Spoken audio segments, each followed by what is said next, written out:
आलोक राज जी को बीएसएससी का चेयरमैन बनाया गया था। महज 6 दिन में ही उन्होंने बीएसएससी के चेयरमैन के पद से इस्तीफा दे दिया।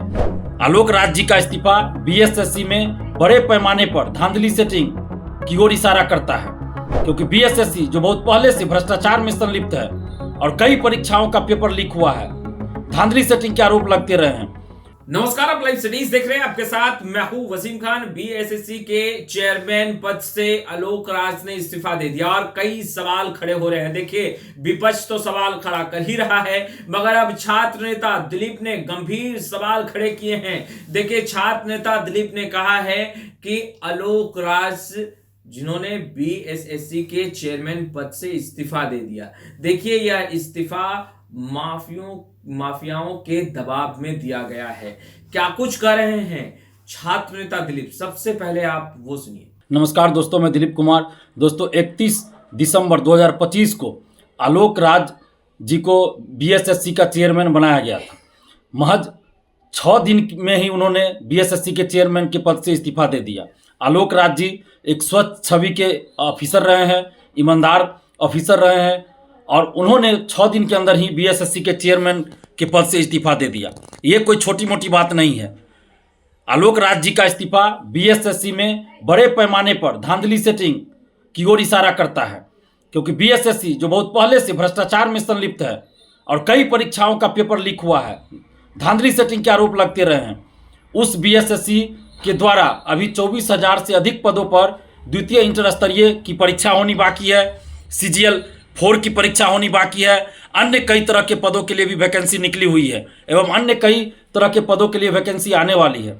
और ऐसी परिस्थिति में बीएसएससी के चेयरमैन पद से आलोक राज जी का इस्तीफा देना ये दिखाता है कि बीएसएससी के अंदर बड़े पैमाने पर भ्रष्टाचार है, बड़े पैमाने पर भ्रष्टाचार में संलिप्त है वहाँ के अधिकारी कर्मचारी, और इस वजह से आलोक राज जी अपने आप को वहाँ अपनी छवि नहीं बचा पा रहे थे, अपनी छवि के साथ तो समझौता नहीं करना चाह रहे थे और इसीलिए उन्होंने इस्तीफा दे दिया होगा।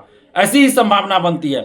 एक बड़े पत्रकार, वरिष्ठ पत्रकार है, उनका कहना है कि कोई बड़े नेता का दबाव था कि उनके ही एक एजेंसी को एग्जाम कंडक्ट कराने की जिम्मेवारी दी जाए, क्योंकि बीएसएससी द्वितीय इंटर स्तरीय एवं अन्य कुछ परीक्षाओं को ऑनलाइन कराना चाहती है बीएसएससी, और ऑनलाइन परीक्षा की जिम्मेवारी, ऑनलाइन परीक्षा के लिए जो वो नेता कह रहे हैं उसी एजेंसी को ये ठेका दे दे, जिम्मेवारी दे दे, लेकिन वो एजेंसी ब्लैक लिस्टेड है और इसी वजह से आलोक राज जी इस्तीफा दे दिए, क्योंकि वो गलत काम नहीं करना चाहते थे। एक वरिष्ठ पत्रकार हैं पटना के, बिहार के, उन्होंने अपने एक वीडियो में कहा है, और मेरा भी इशारा इसी तरफ है कि बीएसएससी में बड़े पैमाने पर धांधली सेटिंग होने की संभावना है, क्योंकि द्वितीय इंटर स्तरीय जो बहाली है बीएसएससी में 24,000 से अधिक पदों पे होनी है, और इसी बहाली में अच्छे अच्छे पद हैं, और 2 साल 2.5 साल से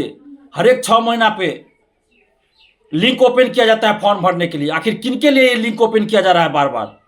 सितंबर 2023 में वैकेंसी आई थी और अभी तक द्वितीय इंटर स्तरीय पीटी परीक्षा की तिथि भी घोषित नहीं हुई है, और बार बार फॉर्म भरने के लिए लिंक ओपन किया जाता है। ऐसा क्यों किया जा रहा है? और जब नोटिफिकेशन आया था उस समय ऑनलाइन परीक्षा लेने की कहीं बात नहीं थी, फिर ऑनलाइन परीक्षा लेने की बात कहाँ से आ गई? जब बिहार सरकार के पास अपनी व्यवस्था नहीं है ऑनलाइन परीक्षा करवाने की, तो फिर प्राइवेट एजेंसियों के द्वारा क्यों ऑनलाइन परीक्षा करवाई जाएगी? तो बीएसएससी में सुधार की आवश्यकता है। हम बिहार के मुख्यमंत्री माननीय नीतीश कुमार जी से कहना चाहते हैं कि जो आपकी छवि है वो ईमानदार नेता की छवि है, लेकिन कुछ अधिकारी, कुछ नेता आपकी छवि को लगातार धूमिल करते जा रहे हैं। तो इसलिए ऐसे नेताओं, ऐसे अधिकारियों पे कार्रवाई कीजिए और बीएसएससी में आलोक राज जी को पुनः बीएसएससी का चेयरमैन बनाइए, या इनके जैसा स्वच्छ छवि के ईमानदार जो अफसर हो उनको नेता बनाइए। किसी गलत प्रवृत्ति के या भ्रष्टाचार में संलिप्त लोगों को, अधिकारियों को अगर बीएसएससी का चेयरमैन बनाते हैं तो धांधली सेटिंग बड़े पैमाने पे होगी। दूसरी तरफ 67वीं बीपीएससी का जब पेपर लीक हुआ था, जिसे मैंने ही उजागर किया था, परीक्षा से पहले ही मैंने मुख्यमंत्री जी को क्वेश्चन भेजा था, परीक्षा रद्द हुई थी और जांच में कई बड़े बड़े लोगों का नाम आया था, कई लोग पकड़े भी गए थे। और बीपीएससी के जो उस समय परीक्षा नियंत्रक थे अमरिंदर कुमार, हमने उन पे आरोप लगाया था, उनको हटाने की मांग किया था, जांच की मांग किया था। 3-4 महीने बाद सरकार ने बीपीएससी के परीक्षा नियंत्रक अमरिंदर कुमार को बीपीएससी से बाहर कर दिया, लेकिन 1.5 साल के बाद फिर से उन्हें बीएसएससी का सदस्य बना दिया गया। बीएसएससी का सदस्य बना दिया, यानी बीपीएससी के परीक्षा नियंत्रक अमरिंदर कुमार को बीपीएससी से तो हटा दिया गया, लेकिन 1.5 साल के बाद बीएसएससी का मेंबर बना दिया गया और अभी भी वो बीएसएससी के मेंबर है। तो क्या ये सारी प्रक्रिया, ये जो सारा घटनाक्रम है, किसी बड़े धांधली सेटिंग की ओर इशारा नहीं करता बीएसएससी में? क्योंकि हजारों पदों पे बहाली होनी है बीएसएससी के द्वारा, और बीएसएससी द्वितीय इंटर स्तरीय और सीजीएल 4 की बहाली को लटका के रखा गया है। अभी तक परीक्षा की तिथि घोषित नहीं की गई है। तो हम नीतीश कुमार जी से मांग करते हैं कि नीतीश कुमार जी, आप एक ईमानदार नेता हैं, आपने बिहार के लिए बहुत कुछ किया है, लेकिन इस वक्त भर्ती आयोगों में जो धांधली सेटिंग का खेल चल रहा है, कुछ नेताओं और अधिकारियों के द्वारा चलाया जा रहा है, वैसे लोगों पे कार्रवाई करने की जरूरत है। और बीएसएससी में आलोक राज जी जैसे ईमानदार पदाधिकारी की जरूरत है। तो बीएसएससी के चेयरमैन एक अच्छे ईमानदार पदाधिकारी को नियुक्त किया जाए, और बेहतर होगा कि आलोक राज जी को ही बीएसएससी का चेयरमैन बनाया जाए, तो और भी बेहतर होगा।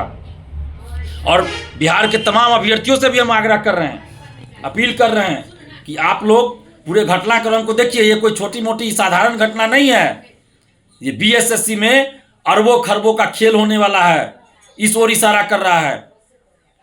बीएसएससी में भ्रष्टाचार पहले से चला रहा है, और फिर से भ्रष्टाचार लग रहा है कि चरम पे पहुंचेगा कि क्या होगा।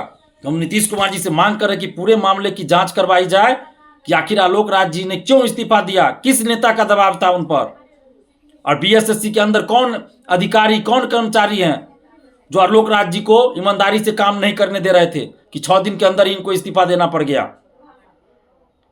नीतीश जी, आपकी छवि ईमानदार नेता की है, सुशासन की सरकार बिहार में आप कहते हैं, तो दिखाइए कि सुशासन की सरकार है, और बीएसएससी में जो घटनाक्रम हुआ है उसकी जांच करवाइए, और आलोक राज जी को पुनः बीएसएससी का चेयरमैन बनाइए। तो आपने सुना छात्र नेता दिलीप को, देखिए चौंकाने वाला बयान दे रहे हैं, बड़ा बयान दे रहे हैं, और कई सवाल खड़े कर दिया उन्होंने स्पष्ट रूप से कहा है कि व्यक्तिगत और निजी कारण से आलोक राज ने बीएसएससी के पद से इस्तीफा नहीं दिया है, बल्कि कहीं ना कहीं माफियाओं के दबाव में यह इस्तीफा दिया गया है। आपने सुना दिलीप को क्या कुछ कर रहे थे। छात्र नेता दिलीप जो बेबाकी से अपनी बातों को रखने के लिए जाने जाते हैं, सड़क पर भी छात्र छात्राओं के आवाज को बुलंद करते हैं, और ऐसे में बीएसएससी के चेयरमैन पद से आलोक राज ने इस्तीफा दिया, और उस पर भी दिलीप जायसवाल ने कई गंभीर सवाल खड़े कर दिए हैं। फिलहाल इस वीडियो में इतना ही। अब तक आपने हमारे चैनल को सब्सक्राइब नहीं किया है, तुरंत सब्सक्राइब कर ले। आपका बहुत बहुत शुक्रिया।